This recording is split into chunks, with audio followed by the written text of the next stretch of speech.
Anche Agrigento da lunedì 11 ottobre, insieme a Ragusa e Trapani, sarà tra gli uffici provinciali dell'Agenzia delle Entrate che erogheranno i servizi catastali e cartografici mediante la nuova piattaforma digitale denominata SIT, Sistema Integrato del Territorio.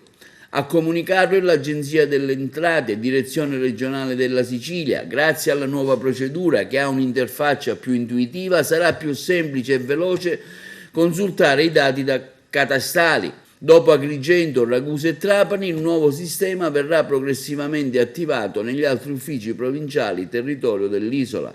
Per via della migrazione al SIT dal 5 al 10 ottobre, comunica l'Agenzia regionale delle entrate siciliana, l'utenza non potrà trasmettere telematicamente gli atti di aggiornamento catastale agli uffici interessati dalla migrazione.